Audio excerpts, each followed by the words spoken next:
All right, consent agenda. Are there any items anybody would like pulled from the consent agenda? All right, do we have a motion to approve the consent agenda? So moved. Second. Any discussion? There's no discussion. All in favor say aye. Aye. All opposed? All right. And agenda item 4, facilities presentation. Superintendent?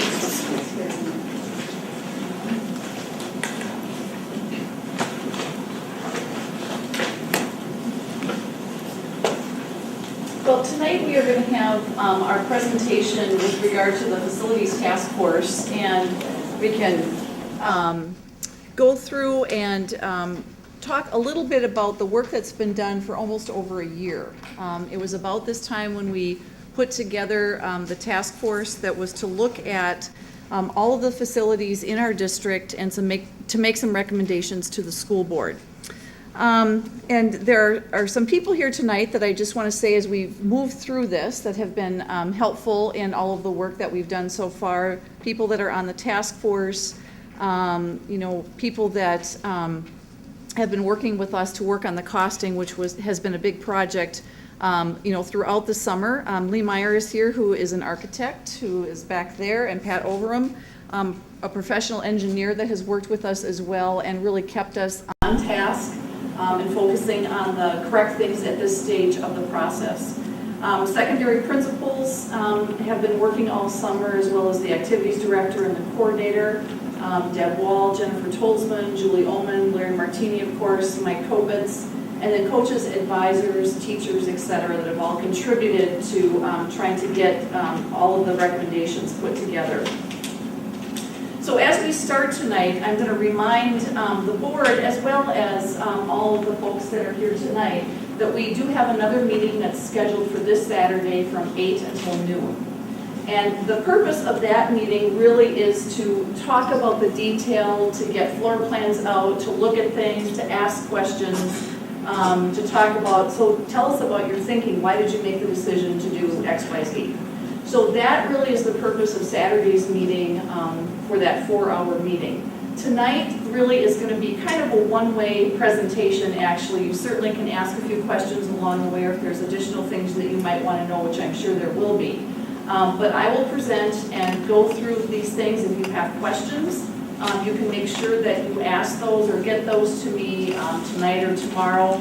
And many of the things I think we probably will already have planned for and will be presenting, but just in case there's some other pieces. And also know that as we go through this on Saturday, you are going to have more questions, you're going to want more detail, and we'll be taking a list of all of those things and seeing what needs to happen, and then we will plan the next steps from there. So there will certainly be, with all of the detail and kind of the wide vision of this particular recommendation, there certainly are going to be some additional questions as well. So as we go through, and we're going to talk a little bit about the history and kind of put this all into context for all of us. Through our strategic planning process in 2009-10, we did provide information to the board on facilities needs, and there was a task force that did that, and we identified over $100 million worth of needs that were identified. So to just upgrade things, to not add anything else necessarily as far as another building, et cetera, but just to update what we had. There was a bond, if some of you remember, that did fail for some of the items that were listed on there. We had another session of strategic planning, and again, facilities were brought up to say we need another gap analysis, but then that strategic planning group said, and we need the next step of what should we do and to look comprehensively at the district and get a recommendation. So that was formed, as I said, about this time, October of 2012. We sent about 130 different invitations to people that have been involved in our school district. We also put an ad in the paper, on our website, and invited people to come in. Made up of individuals from all over the district, community members, parents, students, staff, et cetera. And then again, they were charged with looking at that gap analysis. What is it we need to repair the buildings that we currently have? That was the first task, and we came up with $141 million. So it's not surprising, since we haven't done a lot with facilities. You can, again, think of your own home. If you have X amount of dollars that you need to repair things and you wait 4 years and you really don't do anything, the cost is not going to go down. And that was the case here, is that the cost did go up. So after that piece, it was, now let's look at all of our facilities and try to think about what is it we should do and what recommendations should come to the board that is kind of global in nature but also specific enough. So this is the list of the task force members that participated and did a lot of work. We had, I think, 13 evening meetings and then the 3 Saturday meetings where we visited all of the facilities in the district. Someone did mention to me that my name is not up there, but I was part of that as well. The professional expertise, we had a lot of task force members and community members that had varied backgrounds that could, certainly give us some information and help us if they were in the architecture, construction fields, etc. And we had obviously our own folks within our district, and I think those people that were on the tours, certainly the building principals were very knowledgeable about their buildings, the lead custodian in every building, and then Mike Kovitz was with us on all of the buildings and did a great job of helping put things into perspective. Again, the goals of that task force were to evaluate the buildings, to prioritize the needs, and then to bring back a proposal to the school board. Again, visiting on those Saturdays, that's a long time and a lot of time to commit, but each Saturday we had between 30 and 40 members of the task force that toured those different facilities. Again, meetings were scheduled as we've talked about. And really the ultimate result of those meetings was this proposal that came to the school board, and we had a PowerPoint that was presented to you, and 3 of the task force members presented that as well as the video. And then here I think we are with you. And there should just go.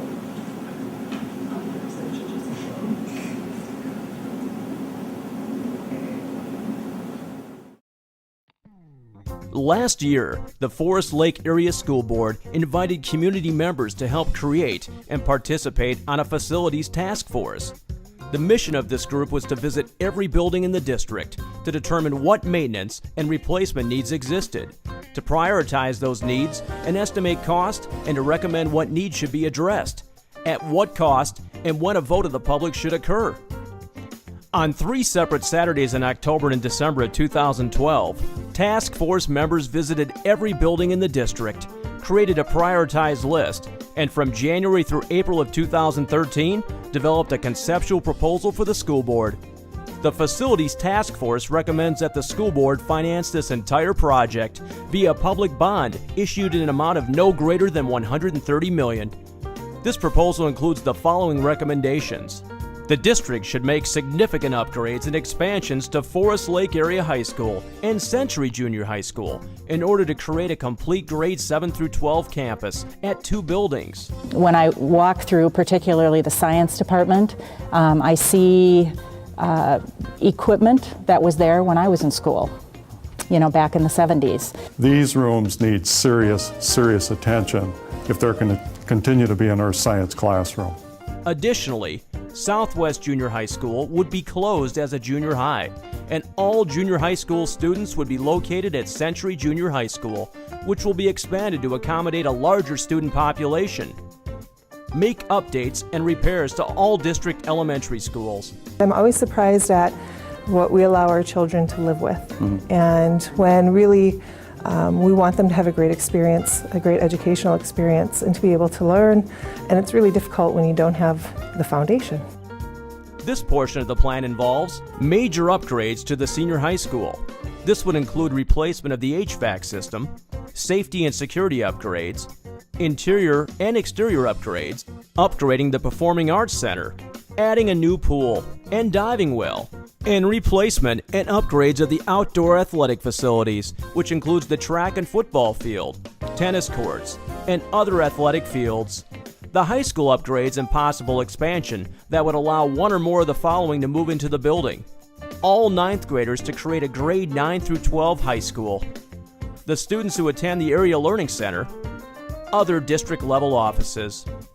Closing the Central Learning Center and moving those programs and offices to other buildings.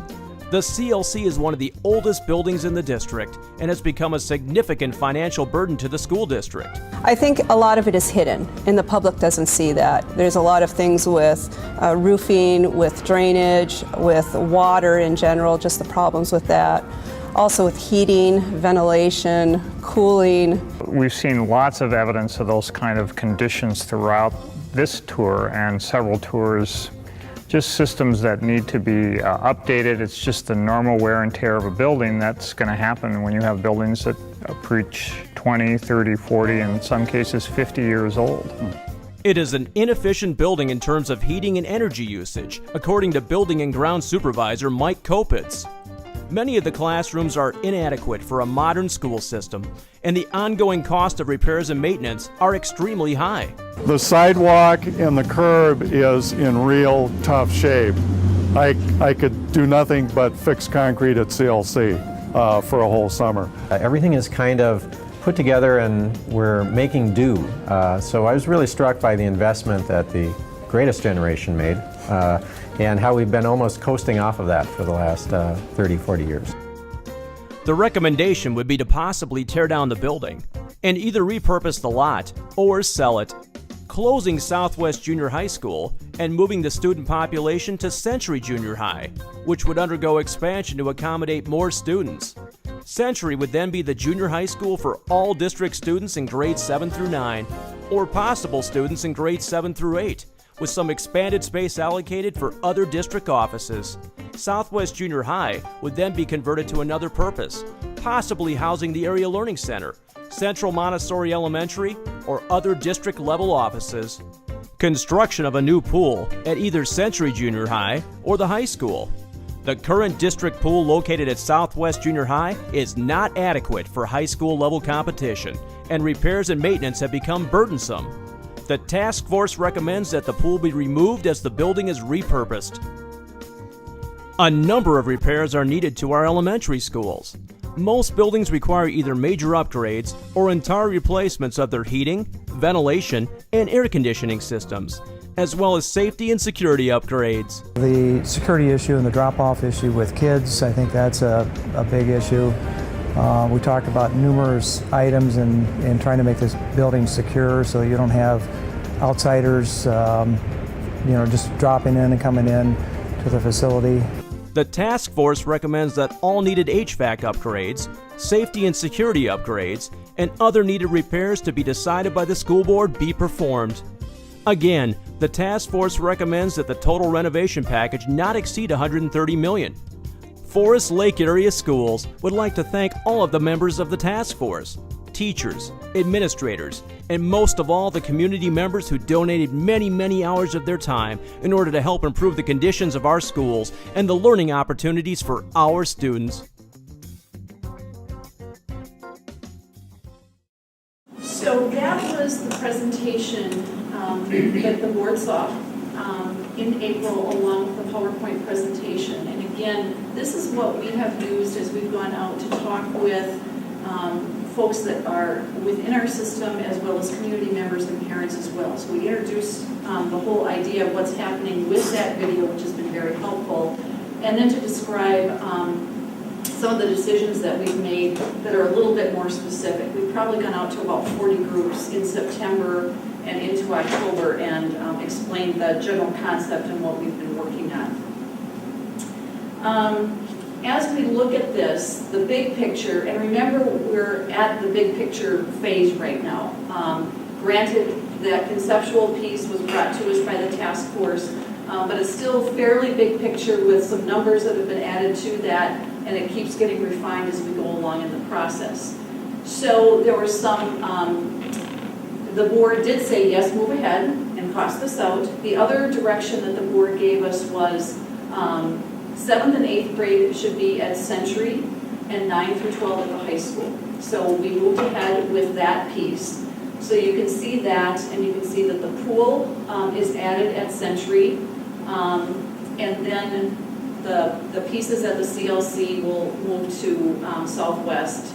As we had talked about, there'll be a remodel at the high school and then that 9th grade addition as well.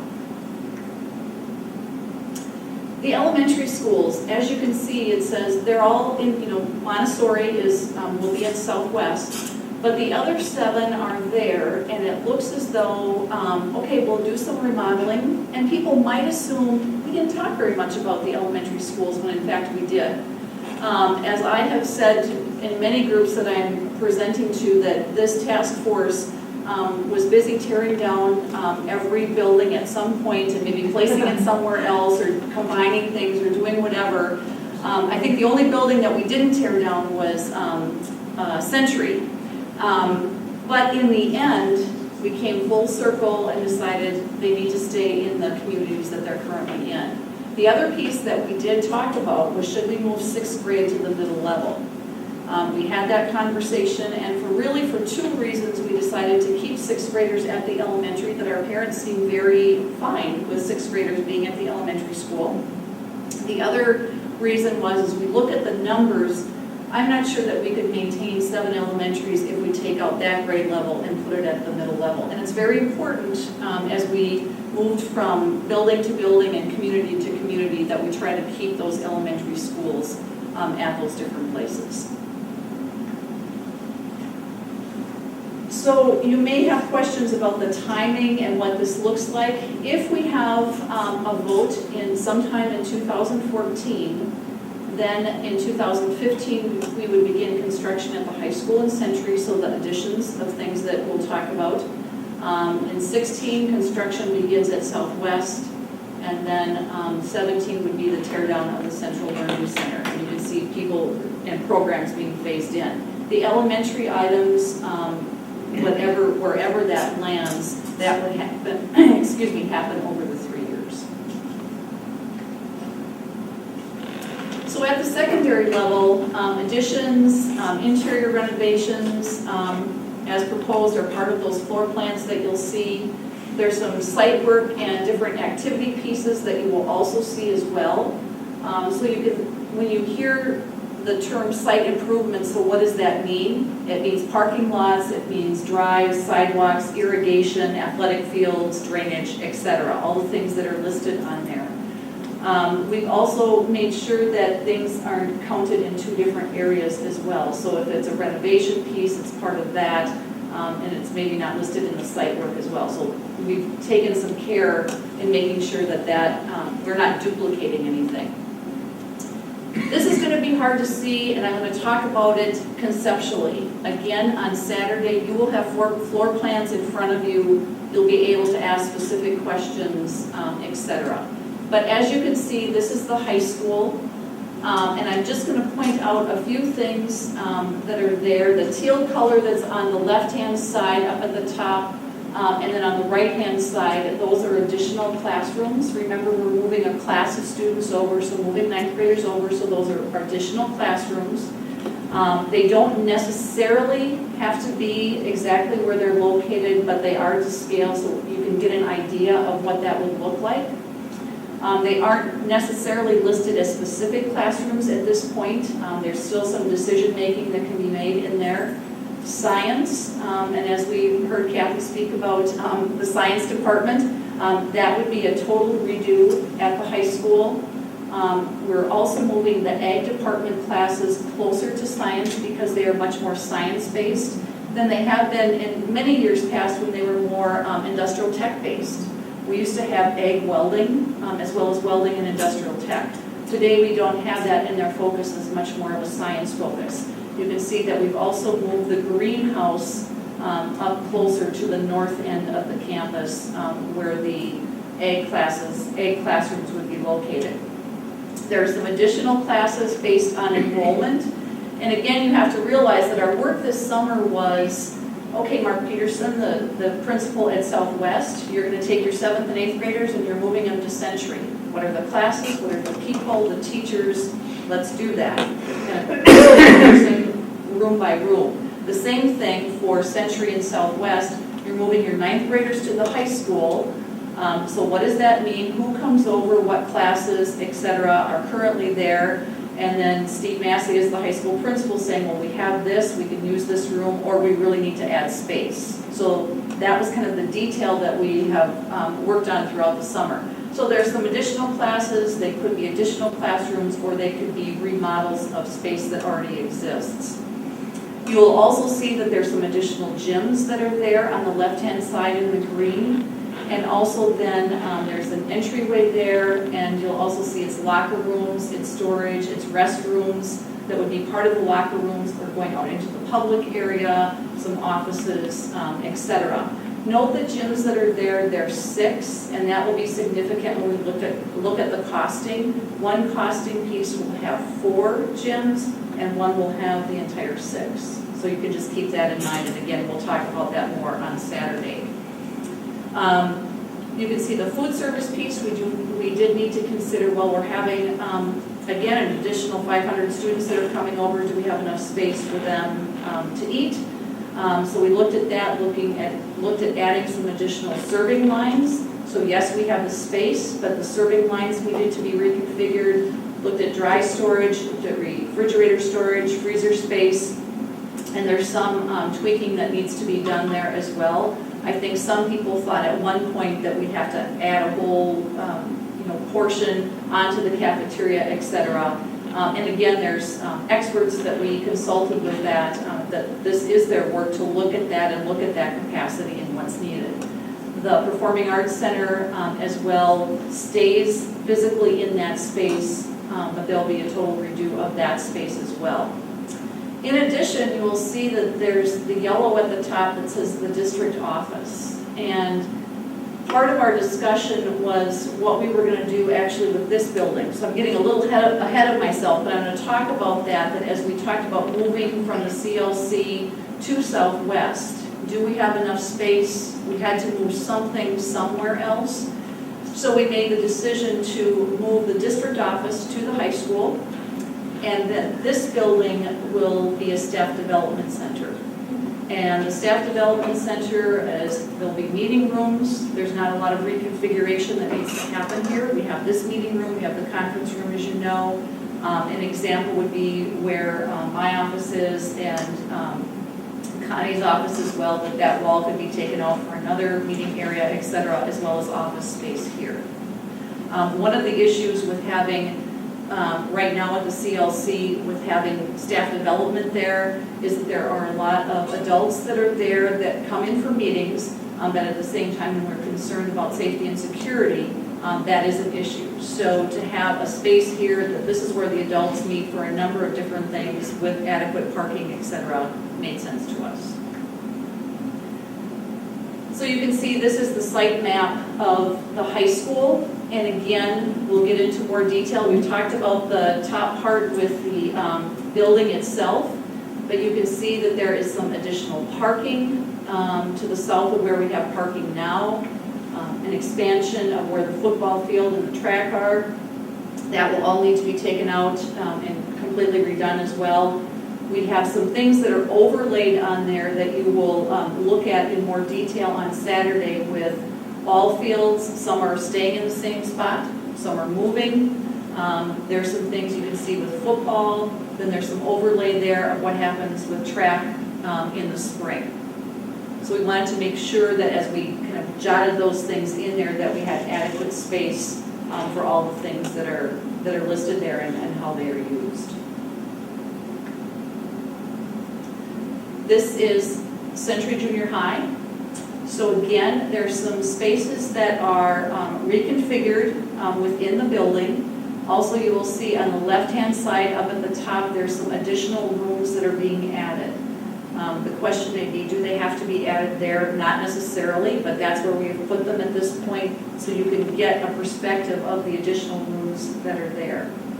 On the lower part of the building, you can see that there's a multi-purpose room. One of the things that was discussed as we toured Century was there's no place for people to gather and then for people to sit. We don't have bleachers that are there. So the bleachers are put in there, the multi-purpose room will have a different flooring. It won't be a hardwood floor. It can be used for FIAD, however, and it would seat up to 500 people, so adults, kids, etc.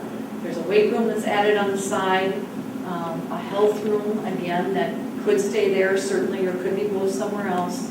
And then there's a lobby area, and then you can see the aquatic center is there. The decision was made to put the pool at Century because 7th and 8th grade does have swimming as part of their FIAD curriculum.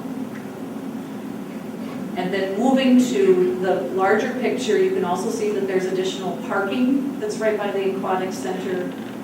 You can see some sidewalks around as well. For those people that were on the tour, and as we look to the east of the building, there's not parking that's close, so there's an additional parking lot that you can see up at the top that's being added. There's tennis courts that are up at the top. You can see the ball fields that are there. There's some conversation still about having those ball fields start at the center and go out. This works as well. And we've also then put in the football fields because those areas are used for football as well. So there's a lot of uses for that area. So we again laid that out on there. You can see some additional paths that we talked about on sidewalks. A lot of the conversation focused on that if you have some difficulty walking, getting out to those places is very difficult because there is no sidewalk that currently is there. And then we move on to Southwest. We had a lot of conversation about how we move programming over to Southwest from the CLC. I'll start up at the top. You can see early childhood classrooms. And if you think about Southwest, that's where the industrial tech building or department is and the pool. So that's the part of the building that we're talking about. Administration is there for that program, and then you can see the early childhood play area. Some people are concerned that that wouldn't be moved or we wouldn't replicate that there, and we would, of course, close to where they are. You can see there's the Montessori play area on that right-hand side. And then if you look at the brown area where it says K, C2, C1, Art Science, that's Montessori. And that's on the main floor. And then if you look at the second floor, you can see again C3, C4, etc. That brown, that's Montessori. So Montessori is on first and second floor. The ALC, the Area Learning Center, again, is that tan color on the left-hand side, first and second floor there as well. And then you can see the community education offices. At one point, we had those on the second floor and moved them to the first because community ed offices, there's people toting in T-shirts and volleyballs and equipment and all sorts of things, so we needed to put that onto the first floor. Looking at, again, that site map, you can see that there's parking for early childhood, and there's going to be a barrier there between the parking for early childhood and the parking drop-off for Central Montessori. We do have some issues with a lot of traffic that happens with over at the CLC, and so we're trying to divide those out so that the parking is a little bit segregated. And there's parking in front now where there's currently a field, and that would be for ALC and for community ed. You can see that there are 4 distinct entrances for the programming that's there: early childhood, Montessori, ALC, and community ed. And then also some repositioning of some of the fields, and again, some more sidewalks as well. So the cost components, as I said, we've been working on what those are, what that looks like. The first part was trying to see conceptually, okay, we have it, now can we actually get things in there and do they work? So those cost components, as we look at that, you can look at the high school Century Southwest, site work and activities, deferred maintenance at secondary, and deferred maintenance at the elementary level. We have 5 options that we've laid out. The first one, and we put that as target because we were trying to get as close to 130 million as we could. And considering that the task force didn't have a lot of costing information, Their estimate of 130 million and then the 137 million is pretty close. It's kind of amazing actually that it actually landed there. As we go along with each option, you can see option 2, there's a larger high school gym. So the first one has the 4 gyms, the second one has the 6 that we pointed out. Option 3 has more secondary deferred maintenance, so you can see that number has gone up. The 4th option is more deferred maintenance at the elementary, and the 5th option is everything. So you can see that that is the options and looking at some different pieces that are there. So when we talk about deferred maintenance, and some of you may or may not remember, so what does that mean and how did we divide that up? You did receive some information on elementary deferred maintenance, I think in June. So the secondary deferred maintenance, you can see the pieces that are up there. Elementary deferred maintenance actually was put into 3 different categories, into total, partial, and critical. So as we look at those numbers, and again, you'll have copies of all of this, but as you look at those numbers, you can see going across, you can look at the type of work on the left-hand side, and then per building, and you can see that total there is 80 million. At the elementary levels, the critical pieces, and we define critical pieces, remember, as HVAC, basically, and safety and security, is the 21 million. Adding additional pieces in is 35 million, and the total is 43. At the secondary buildings, it's just divided into partial and total. So that's how that part of it is divided out. The next steps. As I said, we are having a meeting on Saturday, the 12th, beginning at 8 o'clock. You'll receive, again, more details. We'll look at some, you'll have the floor plans in front of you to be able to ask questions. We'll look at costing in more detail. We'll look at the projections of what does this cost the taxpayer then for each of those options. Looking at comparison data with other school districts. What's the comparison with other school districts that surround us or that are in our conference as far as projects such as this, and what are taxpayers paying there as well, so we can get kind of a perspective of where we fall within that.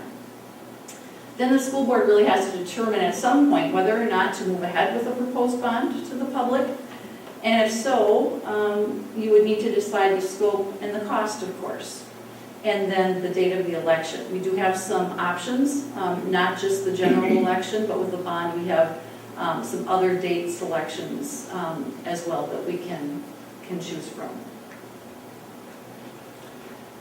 And again, we just want to thank, this was on one of our tours, but want to thank all of the people that participated in this. I've said many times that my role in this was not to say this is what we think as a district we need necessarily as staff members, was to facilitate the group and to make sure that this was really something that the community wanted for our district, and they were very thoughtful in doing that.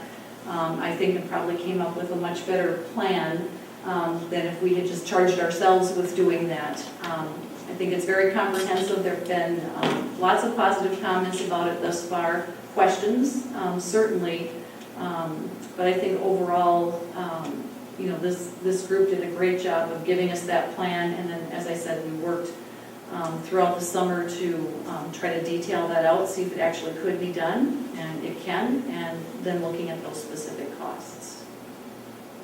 So with that, I'll just ask if you have any questions that I maybe can address now, and again, remember that you certainly can give me questions, and we'll have much more discussion on Saturday.